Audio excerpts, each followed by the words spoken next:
In this video, we will be graphing a polynomial function that's written in factored form. The steps that we need to take when we're graphing a function: we need to find the zeros of the function and then plot them as x-intercepts. Find the y-intercept by letting x equal 0 and then plot this point on the y-axis.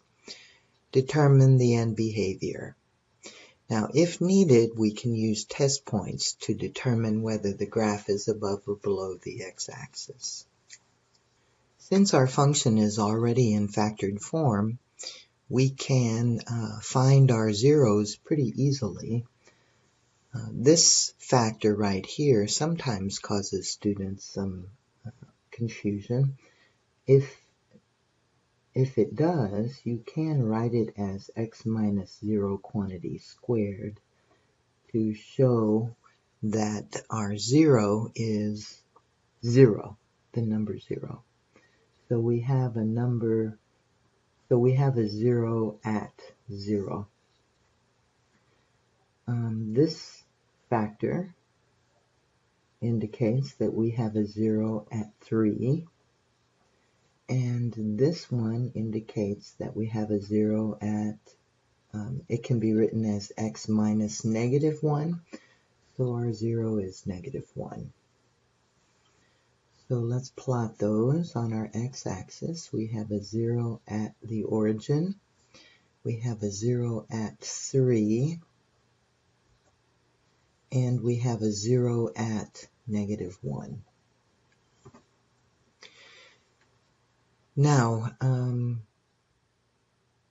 we know that when our 0 is even multiplicity, and this one is because it's to the second power, then the graph will bounce off of the x-axis at that point. So our 0 of 0 is going to, the graph is going to bounce off of the x-axis at that point. When we have a 0 of 3, since that's to the third power, that's an odd number. So we have odd multiplicity, which means our graph is going to cut through at 3. And then at negative 1, the exponent is not visible, but I could put a 1 there to indicate that that exponent is a 1. That's an odd number. So odd multiplicity means that our graph is going to cut through at this 0 as well. Now our y-intercept, we're going to let x equal 0, and you can see that when x is 0, y is also 0. We can show that multiplication, but it's going to turn out that way. Y is equal to 0 squared times 0 minus 3 quantity cubed times 0 plus 1 to the first power. So we have 0 times 27, so y equals 0, which we knew because it's one of the zeros of our function. Now our end behavior, our graph behaves like y equals x squared times x cubed times x to the first power. Remember, you ignore these numbers inside the parentheses and just use the x's. So our graph is going to behave like y equals x to the sixth power.